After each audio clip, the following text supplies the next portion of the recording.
जय हिंद दोस्तों, आपका स्वागत है आपके चैनल एजुकेशन विद टेक्नोलॉजी में। आज हम लोग मैथमेटिक्स 1 का पेपर देखेंगे, तो चलिए वीडियो को शुरू करते हैं।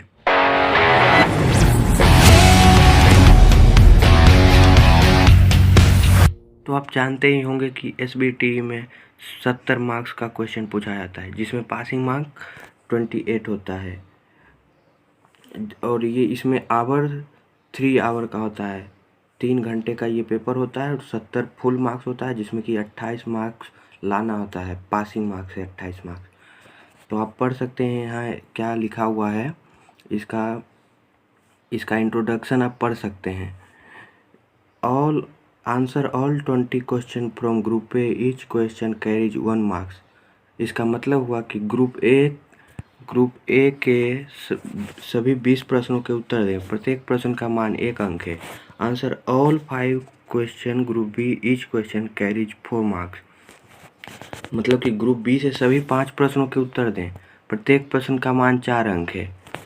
फिर ग्रुप सी में देखिए, answer all 5 question from group C, each question carries 6 marks. Group C से सभी 5 प्रश्नों के उत्तर दें, प्रत्येक प्रश्न का मान 6 अंक है। उसके बाद देखिए क्या कह रहे हैं, all parts of a question must be answered at one place sequence, otherwise they may not be evaluated. इसका मतलब ये हुआ कि एक प्रश्न में जैसे कि कहीं दिया हुआ रहता है, एक में उसमें भी पार्ट 1, 2, 3, तो वो तीनों क्वेश्चन एक जगह पे बनाए, अन्यथा वो तीनों में से मतलब कोई भी क्वेश्चन इधर उधर रहेगा तो ये गिना नहीं जाएगा, जिससे आपका मार्क्स कम आ सकता है। उसके बाद देखिए क्या कह रहा है, the figure in right hand margin indicate marks. दाएं पार्श्व के अंक पूर्णांक के सूचक है। मतलब कि इधर जो लिखा हुआ रहता है, जैसे कि 5, 4 ऐसे कुछ भी लिखा हुआ रहेगा, तो वो मार्क्स को इंडिकेट करता है। ठीक है दोस्तों, तो चलिए वीडियो को शुरू करते हैं।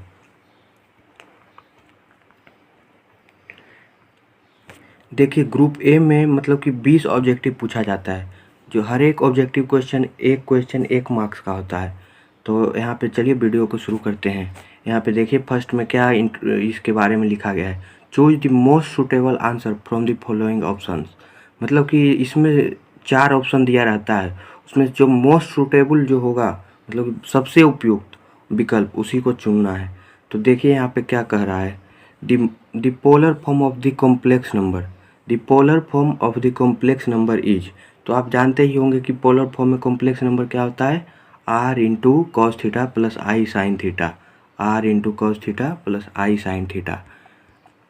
तो चलिए अब अगला क्वेश्चन देखते हैं। अगर आपको अंग्रेजी में थोड़ी बहुत दिक्कत हो रही है तो आप हिंदी का पढ़ सकते हैं। सम्मिश्र संख्या का ध्रुवीय रूप है, सम्मिश्र संख्या का ध्रुवीय रूप कौन सा है, तो see, R cos theta plus आई साइन थीटा। अगला क्वेश्चन चलिए देखते हैं, इफ़ जेड बराबर 1 minus I then argument Z is.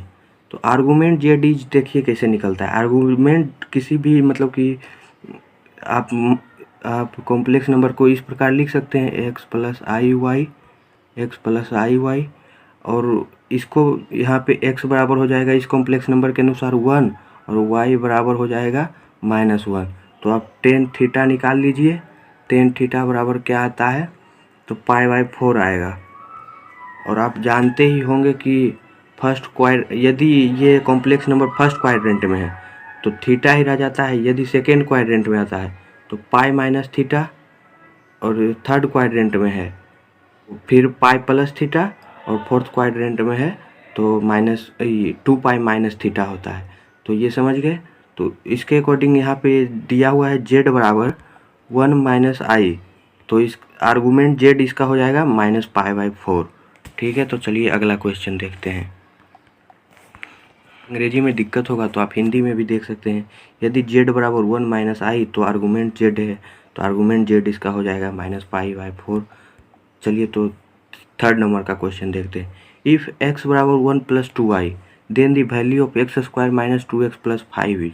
तो इसमें आपको क्या करना है, x बराबर 1 प्लस 2i है, तो यहाँ एक्स स्क्वायर बोल रहा है, तो एक्स स्क्वायर के लिए क्या होगा कि 1 प्लस 2i, 1 प्लस 2i का स्क्वायर आप एक बार निकाल लीजिए, और उसके बाद फिर जो भी आएगा वहाँ पे यहाँ पे रख देना है, फिर -2 इंटू फिर यहाँ पे x का वैल्यू पुट कीजिए और +5 करके कैलकुलेशन कीजिए, तो आपको आ जाएगा यहाँ पे 0।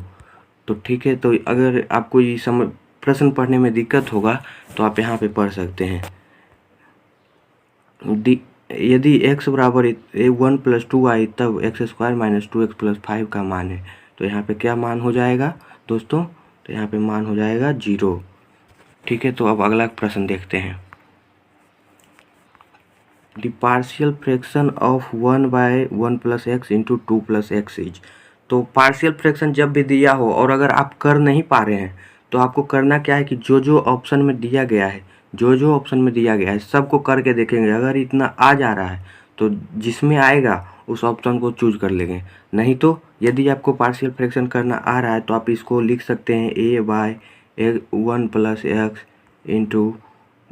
+ b/2 + x। उसके बाद इसको आगे कर सकते हैं। तो इसका जो सही आंसर होगा ये वाला हो जाएगा, ये वाला सही आंसर होगा। ठीक है, तो चलिए अब अगला प्रश्न देखते हैं। इसी का हिंदी रूप में है 1/1 + x × 2 + x का आंशिक भिन्न है, तो इसका आंशिक भिन्न ये है। ठीक है दोस्तों, तो चलिए अब अगला क्वेश्चन देखते हैं। The Arya term in the expansion of 1 + x⁴n is. तो इसका आर्य टर्म क्या होगा? तो आप बायनोमियल थ्योरम के अनुसार जानते ही होंगे कि आर्य टर्म जो होता है NCr-1 इंटू यहाँ पे 1 + x है तो 1 पर तो पावर हो जाएगा। यहाँ पे ये दोनों का डिफरेंस जो होता है तो 1 पर कुछ भी पावर है वो 1 ही हो जाता है, और x पर जो हो जाएगा पावर, x पे पावर जो नीचे में रहता है वो हो जाता है r-1। समझ गए? तो देखिए यहाँ पे कौन सा सबसे उपयुक्त विकल्प है, NCr-1 इंटू, यहाँ पे देखिए वो i देखने में लग रहा है लेकिन वो i है नहीं, वो 1 है। तो NCr-1 इंटू x⁴ r-1 ये आपका सबसे सही विकल्प है। तो चलिए अब अगला क्वेश्चन देखते हैं।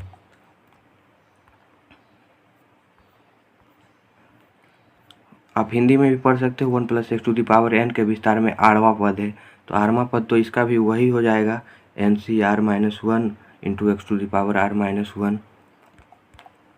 अब अगला क्वेश्चन चलिए देखते हैं। छठा क्वेश्चन जो है, the number of term in the expansion of 1 + x⁴n is. मतलब कि 1 + x⁴n के विस्तार में पदों की संख्या क्या है?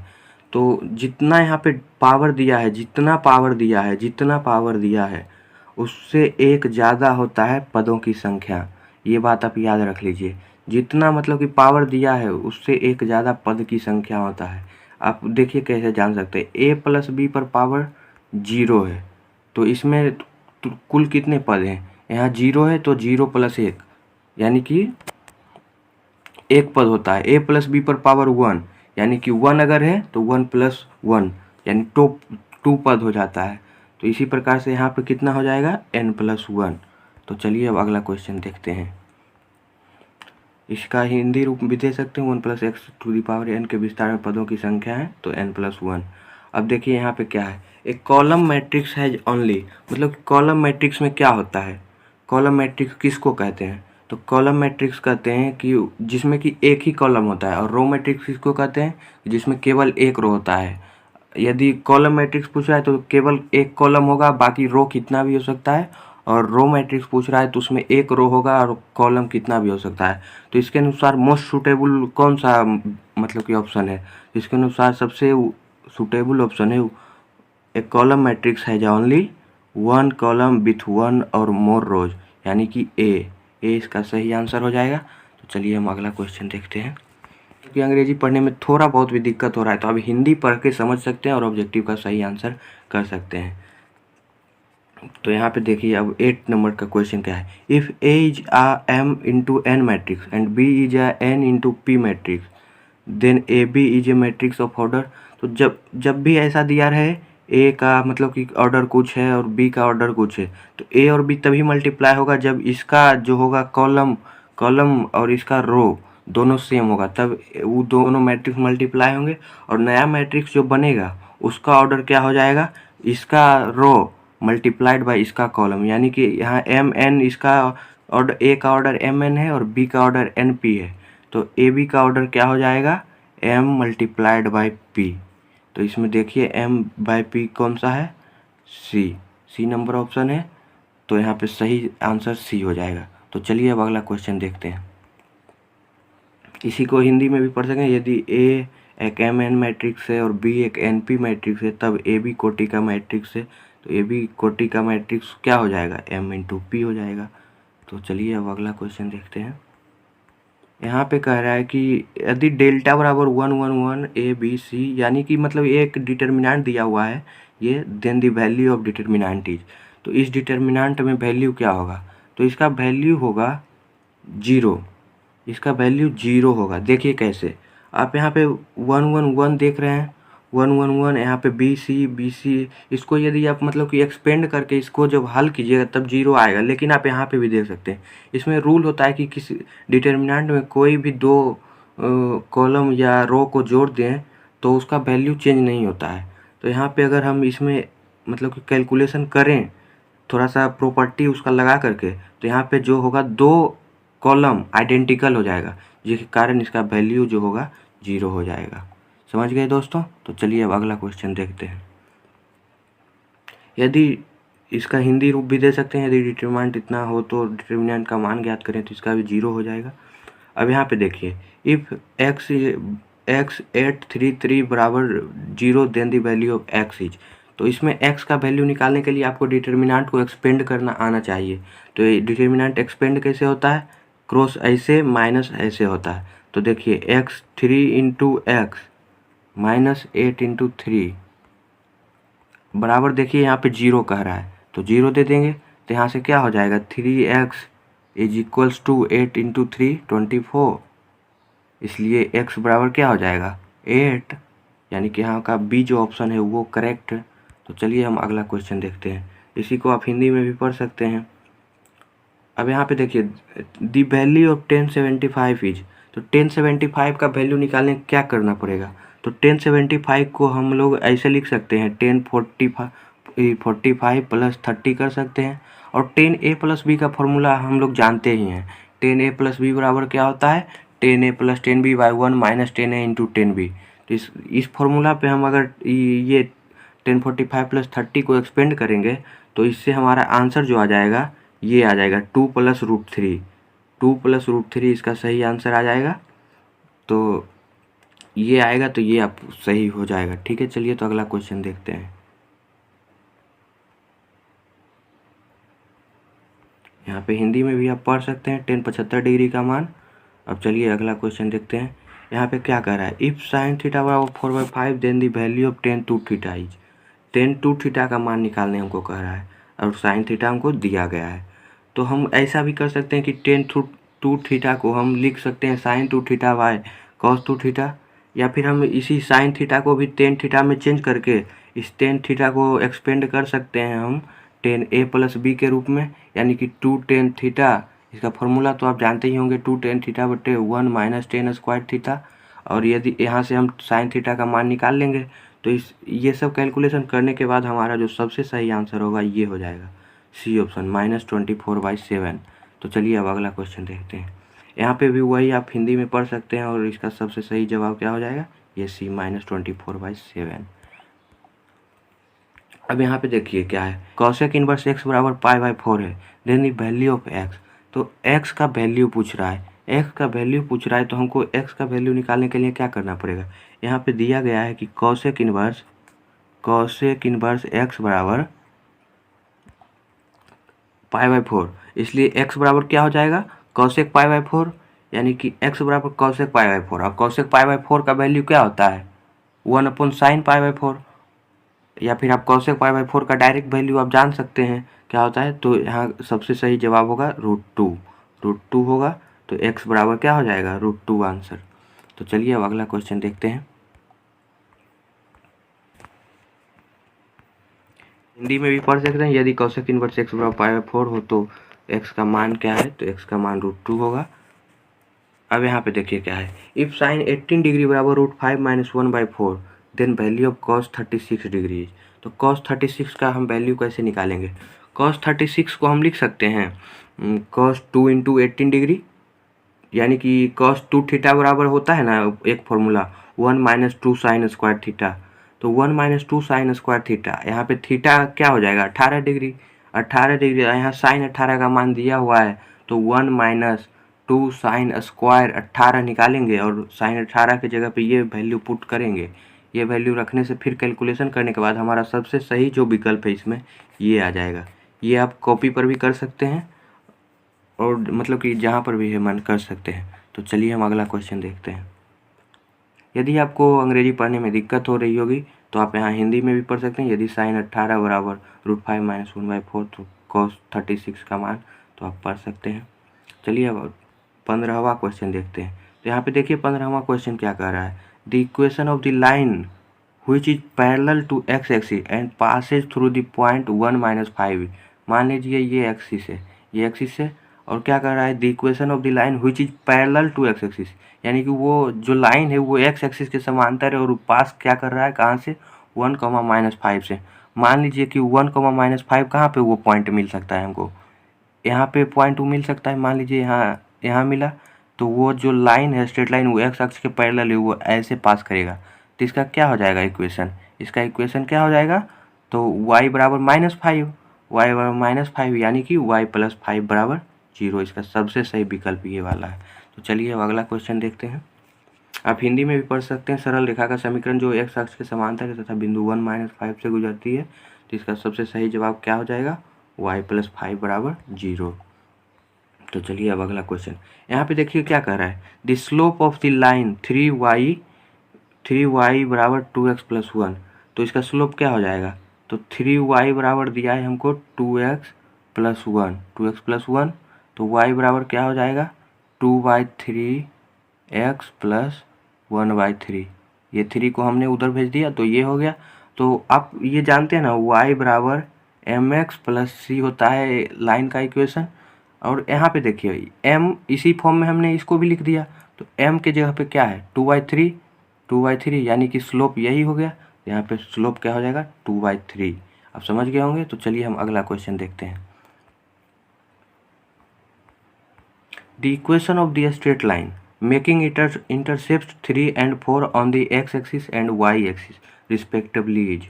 मतलब कि क्या है कि ये एक इक्वेशन है जो x अक्ष के साथ 3 इंटरसेप्ट कट कर रहा है और y के साथ 4 इंटरसेप्ट कट कर रहा है। तो मतलब कि ये इसका इक्वेशन निकालना है ये स्ट्रेट, ये इस प्रकार हो सकता है। देखिए जैसे कि ये कोऑर्डिनेट एक्सिस हो गया और इस पे ये जो लाइन पास कर रहा है ये x एक्सिस पे, यहाँ पे ये जो इतना है 3 इंटरसेप्ट है और ये इतना जो है ये 4 इंटरसेप्ट है। तो आप जब कोई भी लाइन अगर इंटरसेप्ट काटता है x एक्सिस और y एक्सिस पे, तो उसमें लाइन का इक्वेशन क्या होता है कि x/a + y/b बराबर 1। तो इस फॉर्म में आप रखिएगा। तो यहाँ 3 और 4 यहाँ पे रखने के बाद तो सबसे सही विकल्प कौन सा आएगा, हमारा a आ जाएगा, 4x + 3y = 12। तो चलिए हम अगला क्वेश्चन देखते हैं। आप हिंदी में भी पढ़ सकते हैं यदि अंग्रेजी पढ़ने में समझने में दिक्कत हो रही है तो। If ax² + by² + 2hy + 2gx + 2fy + c = 0 represents a circle, then मतलब कि हो गया कि यहाँ पे कह रहा है क्वेश्चन, यदि ये जो इक्वेशन दिया गया है ये एक सर्कल को रिप्रेजेंट करता है तो मतलब कब करेगा रिप्रेजेंट। तो आप लोग जानते हैं कि सर्कल का क्या होता है, general equation x² + y² + 2gx + 2fy + c होता है। और यहाँ पे देखिए x² में a जुड़ा हुआ है, y² में b जुड़ा हुआ है। और हम लोग जो जानते हैं जनरल इक्वेशन में x² + y² मतलब दोनों का कोफिशिएंट 1 1 होता है, यानी कि सेम होता है। तो यहाँ पे क्या होना चाहिए, ये दोनों का कोफिशिएंट सेम यानी कि a बराबर b होना चाहिए। और क्या होना चाहिए, ये 2hxy ये टर्म तो नहीं रहता है उसमें उस जनरल इक्वेशन में। तो देखिए यहाँ पे h का वैल्यू अगर 0 पुट किया जाए तो एक्स वाई वाला टर्म ही नहीं रहता उसमें, तो इसलिए ये पूरा टर्म 0 हो जाएगा। यानी कि सबसे सूटेबल जो होगा ये वाला हो जाएगा, a बराबर b और h बराबर 0। यानी कि हमेशा x² y² का कोफिशिएंट सेम रहना चाहिए और एक्स वाई का टर्म नहीं रहने के लिए h बराबर 0 होना चाहिए। तो चलिए यहाँ पे सही ऑप्शन सी हो गया। और अगला क्वेश्चन देखते हैं। देखिए 19 नंबर का क्वेश्चन क्या कह रहा है, the coordinate of focus of the parabola y² = 4x। तो 4 ये इस प्रकार से पैराबोला बनेगा ऐसे, सॉरी ये गलत हो गया है, फिर से मैं बना देता हूँ। ये जो पैराबोला है y² = 4x, ये यहाँ से पास करते हुए जाएगा, ऐसे पास करेगा। तो यहाँ पे देखिए यहाँ पे ये इस प्रकार से बनेगा। तो इसका क्या हो जाएगा फोकस, इसका फोकस हो जाएगा A0 A,0 ये आपको पता ही होगा, A,0 होगा इसका फोकस। तो चलिए अब अगला क्वेश्चन देखते हैं।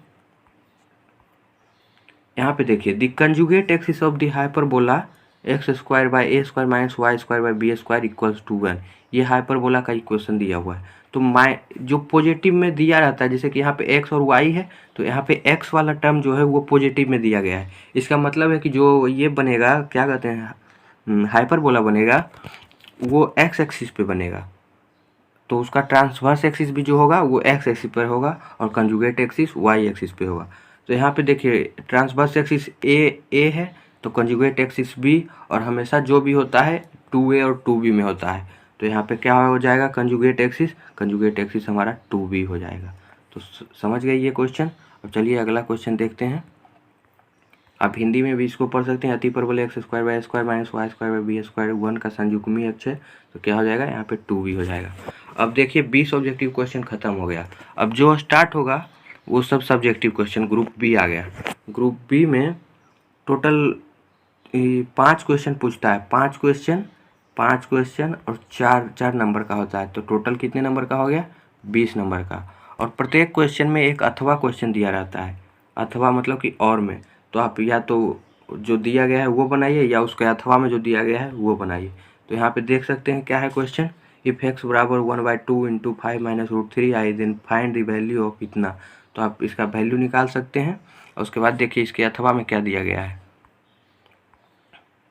If 2n + 1/pn - 1 ratio 2n - 1/pn equals to 3 ratio 5 then find n। यदि तो इसी का हिंदी वर्जन भी आप पढ़ सकते हैं। यदि आपको अंग्रेजी में समझने में दिक्कत हो रही है तो आप हिंदी में भी बना सकते हो, वहाँ कोई दिक्कत नहीं है। तो चलिए यहाँ पे आप जानते ही होंगे फॉर्मूला PR बराबर, तो इस प्रकार से कर सकते हैं। तो चलिए अगला क्वेश्चन देखते हैं। अगला क्वेश्चन कह रहा है कि सो दैट, डिटर्मिनेंट दिया गया है, सो दैट मतलब कि ये इतना दिया गया है, ये इतना दिया गया है और आपको दिखाना ला देना है इतना, या फिर आप इतना से ही ये ला दीजिए, कोई दिक्कत नहीं है। किसी साइड से हम ला सकते हैं कुछ भी, तो ऐसा आप कर सकते हैं। तो चलिए आगे देखते हैं। या फिर अगर आपसे वो सॉल्व नहीं होगा तो आप ये वाला क्वेश्चन कर सकते हैं। ए दिया गया है, बी दिया गया है, तो find A B and B A and so that A B is not equals to B A. मतलब कि आप ए बी और ए इंटू बी निकालिए, उसके बाद बी इंटू ए निकालिए और दिखाइए कि ए इंटू बी और बी इंटू ए बराबर नहीं है। ठीक है, तो चलिए अगला क्वेश्चन देखते हैं। Find the equation of the line which cut off equal and positive intercept from the axis and Passage through the point 2,3। तो ये आप कर लीजिएगा। यदि आपको अंग्रेजी में दिक्कत होगा तो आप हिंदी में पढ़ सकते हैं। उस रेखा का समीकरण ज्ञात कीजिए जो अक्षों से बराबर धनात्मक अंतरखंड काटती है और बिंदु 2-3 से होकर जाती है। आप कर लीजिएगा। यदि आपको इसका सॉल्यूशन चाहिए तो आप कमेंट बॉक्स में कमेंट कर सकते हैं, मैं आपको इसका सॉल्यूशन प्रोवाइड करवा दूंगा।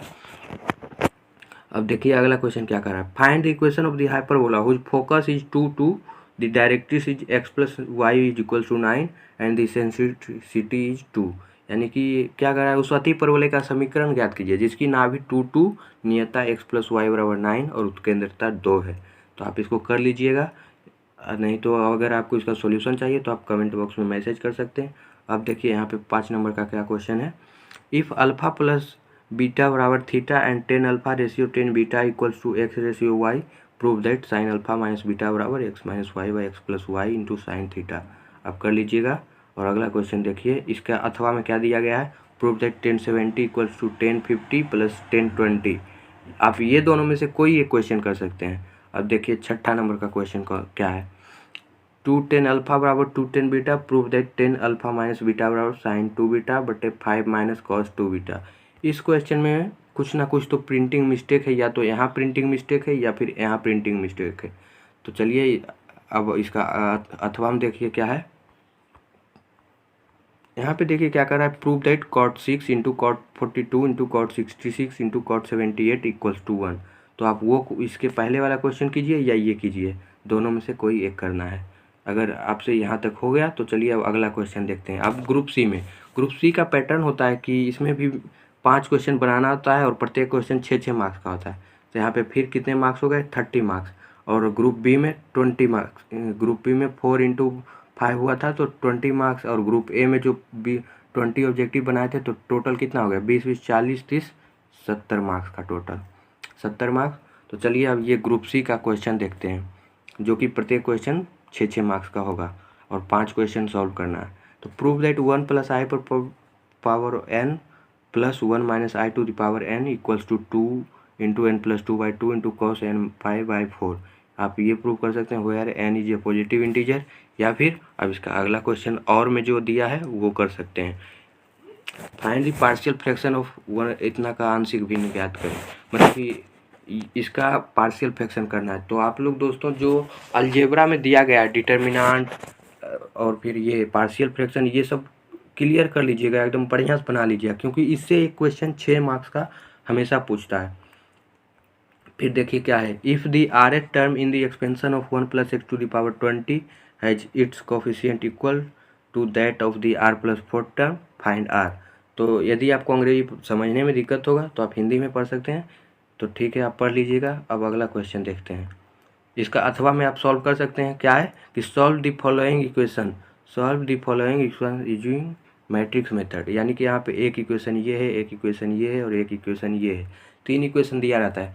तो मैट्रिक्स में हम लोग को पढ़ना है 2 मेथड से सॉल्व करने के लिए, एक क्रैमर्स रूल है और ये मैट्रिक्स मेथड है। तो मैट्रिक्स आप ये दोनों रूल बढ़िया से बना लीजिएगा, एकदम बढ़िया से बना लीजिएगा, क्योंकि ये दोनों रूल में एक रूल तो पक्का आता है, एकदम ये तय रहता है कि आएगा ही आएगा। तो आप एग्ज़ाम देने जाने से पहले ये दोनों रूल में से पक्का एकदम बना लीजिएगा, समझ लीजिएगा बढ़िया से, तब आप सही से बनाकर आइएगा एग्ज़ाम में। आप हिंदी में भी पढ़ सकते हैं क्या है।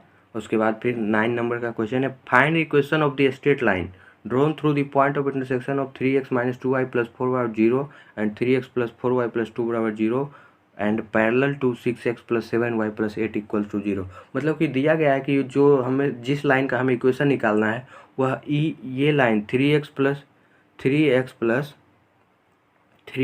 2y = 4 + 4 = 0 और इतना के पॉइंट ऑफ इंटरसेक्शन, मतलब ये दोनों लाइन एक दूसरे को कट कर रहा है, और जो जिस बिंदु पे कट कर रहा है उस बिंदु से हमारा लाइन जो है वो पास कर रहा है, समझ गए। जिस बिंदु पे कट कर रहा है उससे हमारा लाइन जो है पास कर रहा है, और इस लाइन जो यहाँ पे 6x + 7y + 8 = 0 दिया गया है, इसके पैरेलल है। तो आप कर सकते हैं, उसका हिंदी देख लीजिए। उस सरल रेखा का समीकरण ज्ञात करें जो 3x - 2y + 4 = 0 और 3x + 4y + 2 = 0 के छेदन बिंदु से होकर जाती है, और 6x + 7y + 8 = 0 के समांतर है। तो आप कर लीजिएगा। यदि आपको इसका PDF चाहिए तो आप PDF आपको मिलेगा, ज़रूर मिलेगा, आप ले लीजिएगा वहाँ डिस्क्रिप्शन बॉक्स से। और इसका और में पढ़िए, यानी कि अथवा में जो दिया गया है, find the equations of straight lines through the origin and making an angle of 45 with the line √3x + y = 11। यहाँ पे देखिए ये x जो है वो बाहर है, इसको अंदर मत समझिएगा, थोड़ा सा वो बढ़ गया है, प्रिंटिंग मिस्टेक है, लेकिन x जो है बाहर है। आप इसका हिंदी में भी पढ़ सकते हैं। तो या तो ये क्वेश्चन कीजिए, ये इससे पहले जो दिया गया था वो कर सकते हैं। अब यहाँ पे देखिए सर्कल से क्वेश्चन आया, अभी तक तो स्ट्रेट लाइन से आ रहा था, अब सर्कल का क्वेश्चन आया। Find the equation of this circle which passes through the points 1 - 1, 2 and 3, -2 and which centre lies on the line x - 2y = 0। तो आप इसको कर लीजिएगा। ये इस टाइप का ये क्वेश्चन 6 मार्क्स में हमेशा आता है, ये भी आप बात याद रख सकते हैं। ये इस टाइप का क्वेश्चन एक हमेशा 6 मार्क्स का आता है, तो इस टाइप को आप ज़रूर सॉल्व कीजिएगा, 2-3 बार कर लीजिएगा तो आपके समझ में आ जाएगा। आप हिंदी में भी पढ़ सकते हैं। चलिए तो आगे बढ़ते हैं हम लोग। और इसी का अथवा में एक दिया गया है पैराबोला का क्वेश्चन, तो या तो आप सर्कल का क्वेश्चन कीजिए या पैराबोला का, आप जिसमें कंफर्टेबल हैं वो कर सकते हैं। तो क्या कह रहा है, find the equation of the parabola whose vertex is 0, 2 and the focus is 0, 0। तो आप कर सकते हैं। अब यहाँ पे देखिए 11 नंबर का क्वेश्चन क्या कर रहा है, if r² = x² + y² + z², prove that tan 1 yz by xr + tan 1 zx by yr + tan 1 xy by zr = π/2। आप हिंदी में भी पढ़ सकते हैं। तो या फिर ये कीजिए या ये वाला कीजिए, cos draw the graph of y = cos x - π। तो यहाँ पे हम लोग को कुछ मतलब कि सिलेबस में जो था कुछ पढ़ने दिया गया है, कुछ विशेष का ग्राफ, तो आप पढ़ लीजिएगा। यहाँ पे देखिए cos x का ग्राफ इस प्रकार से चलता है, यहाँ पे 0 डिग्री पे 1 होता है, मान लीजिए यहाँ 1 है, 1 0 1 0, इसी प्रकार से 1 0 1 0, इस प्रकार से ऐसे ऐसे चलता है, ऐसे ऐसे, और यहाँ पे ऐसे, मतलब कि 0 डिग्री पे 1, 90 डिग्री पे 0 इसका वैल्यू होता है। तो चलिए अब अगला क्वेश्चन देखते हैं। अब तो क्वेश्चन ही नहीं है, तो आप लोग समझ गए होंगे टोटल क्वेश्चन कितना आता है। टोटल मार्क्स हो गया 70, हम लोग को पास करने के लिए लाना होता है 28 तो आराम से ले आइएगा। थोड़ा बहुत जो हमने बताया है कि ये इम्पोर्टेंट है, आप कर लीजिएगा। तो आप 28 मार्क्स तो आराम से ले आइएगा। आप यदि आपको इसका PDF चाहिए तो आप ले सकते हैं, और यदि आपको इसी तरह का वीडियो चाहिए तो आप मेरे चैनल को सब्सक्राइब कर सकते हैं और कमेंट भी कर सकते हैं आपको जिस तरह का जो वीडियो चाहिए। ठीक है दोस्तों, तो धन्यवाद देखने के लिए।